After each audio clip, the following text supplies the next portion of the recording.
So that was the post game. That was the game. Welcome to the post game show. What can I say? We'll give it a few seconds. That was a crazy game, and it was really long. Like, it was not long, not in a bad way, but it went to turn 7. Turn 7, yeah, and crazy close. Crazy close. If it ended turn 5, it was you were up by 1. We were kind of doing the math on. I think turn 5, I was up by 1. Turn 6 was a draw because I had to roll the D3. Yeah. And I only got a 1, so it ended up being a draw. And then turn 7, it was a Grey Knight victory by 1 point, and I had to successfully deep strike onto an objective. Basically, I started just right beside the objective, scattered a little bit, and I could run right back onto it, and that's it. And there was so many times there. The game could have gone a different way. Like if the deep strike was off, that last round, if anyone in that Drago unit had failed to save, I would have gotten an additional point there. Yeah. It was just so close. So close. Yeah, who's your MVP? We've been thinking about this one.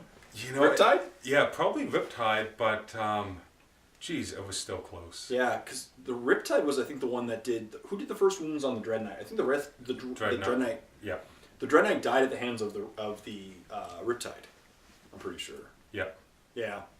And that's why, as I said, I felt guilty originally running a double Dread Knight list, but then I looked at his list and I thought, this isn't one of those armies where I can just put down 2 Dread Knights and it's game over. You had a lot of firepower that could deal with them. Yeah, and I don't think the Dread Knights are... I mean, they're very point efficient. Mm-hmm. They're solid units. One of the things you saw in this game is it really forced me to keep a lot of my more mobile units pushed back, because if I go up, I'm just going to provide... a unit to get assaulted, and there's really no point in that. So really, just by even having them, especially one on either side, it really forced me to keep my entire army kind of back in my own deployment area.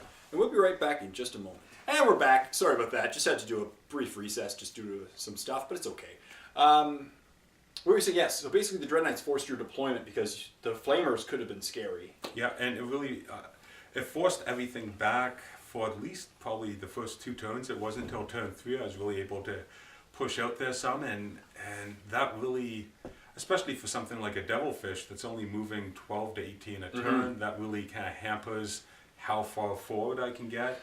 And there was that eternal threat of the deep striking Paladin squads that you had to be mindful of. Yeah, of course, my guys, I think it was turn 3 or 4. I failed. It was turn 3 they came in. And it was brutal because I was really hoping turn 1 land and just have a bunch of options. Yeah. Like, a bunch of different target priorities would have been awesome, and it just didn't happen. And that's the risk of running them. In retrospect, I probably should have taken the straight Warlord table for the Grey Knights and maybe gotten lucky and rolled that one that you automatically come in turn 1. Because with such an important Death Star, it's important, but... I in retrospect, like having the 3d6 move on Shadow Sun kept them alive. Yeah, well, it kept it alive, but I don't know. I don't know, because I mean, you saw how close of a game this was, and going for that tactical Warlord trait, that really could have made the difference of an extra point or 2. True. I didn't actually end up using mine. Yeah. Because I looked at my first 3 cards, and I decided that was going to set my tone for the game. Rather than being offensive, I was wondering if you were thinking what the glue I was sniffing. Because I got the 2 objective 5s, and if I can score 4 objectives, I get some points. Yeah. And I'm like, okay, so rather than being offensive and sending all my guys like the intelligent player would do, let's just keep everyone back. Because I got lucky. I rolled a 3, so I got 5 points, turn 1. And then again, turn 2, I believe you got 4 points, which instantly just knocked it right back to 5-4. Yeah. But, it was good. My MVPs, either the one squad that just didn't want to die. Oh my god, the amount of firepower that I sunk into that one squad. It was 5 guys? 5 guys. 5 guys. Yeah. They should have been dead 3 times over. Oh, yeah. And I was just laughing. I'm like, they should not be alive right now. 4 up cover save, 3 4s, they're okay. Yeah, it was a victory every time you killed 1. And then, then Drago Squad, of course, did what Drago Squad is known for. It's like it's half my army in one squad. Yeah. So it was killing everything on the table, except the best part was I needed 1 point to kill 1 squad of fire warriors. And there was the one guy left. and one guy left because I failed 9 out of 12 to hit rolls, and then I rolled 1. I need to go 3 guys in the end on 12 attacks. Yeah, you hit 3 times And I you wounded twice. Yeah. And they failed. So that was a big failure. But they're scary. And in retrospect, I should have probably bounced them towards the objective. It would have been a little easier. And then also that would have put Farsight. I keep on Farsight. Shadow Sun. Shadow Sun would have then had less areas to bounce around. Yeah. You know, I know you would have bounced away from me, but less area, I guess. But it was still good. I was impressed that Shadow Sun survived the game because I mean, I was able to bounce her from unit to unit and try and keep her away from obvious threats. But even with that, you know what was being able to take out both of the side cannons in the Paladin squad. That really kind of saved my bacon. Yeah, I did not position them intelligently. I realized that every time. Well, the problem was you. To be fair, you had a lot of firepower around the squads. Yeah. Like, So it wasn't a single source. It wasn't a single source, and I was always trying to guess the source, and I'd always incorrectly place the one side cannon. You killed the very first model you killed was a side cannon, and then the second one too was a side cannon. Yeah. 2 at least of those first 3 were side cannons.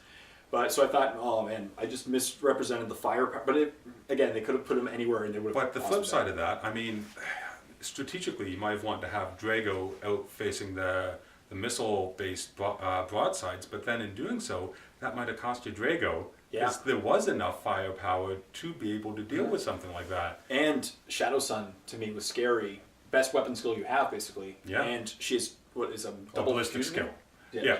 Double, Two melter guns. 2 melter guns, right? 2 18-inch melter guns. Yeah. That's really nice. Yeah, because it would basically pick off 2 paladins a turn. Yep. You know, 2 hits, 2 wounds, and then I don't roll 5 up invul, 4 up with Sanctuary. Also, that was really fun. Like the keys, every time I'm like, I have to have the psychic power to go off. Fail! Yeah.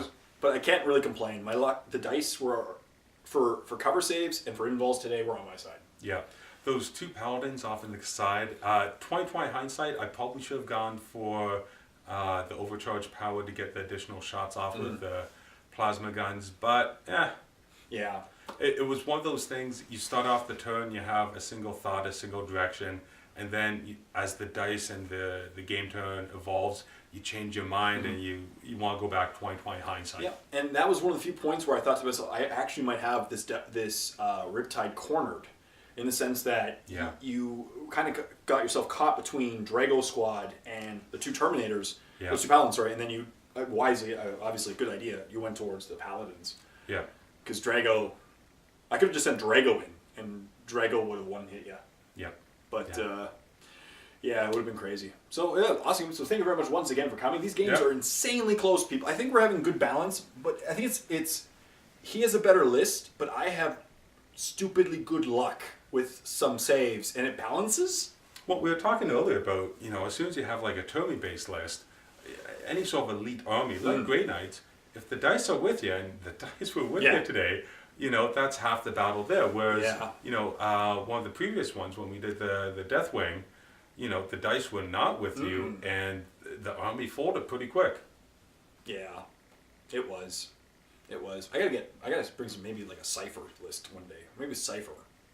That's a fun one. You know what? Next one I'll probably bring is Inquisition. Ooh. If you don't have a cipher, I've got a cipher. Oh no, I have a cipher.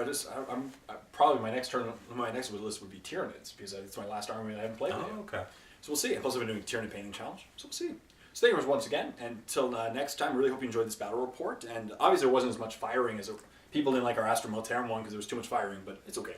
So until next time, this is Jay and Dave saying happy painting.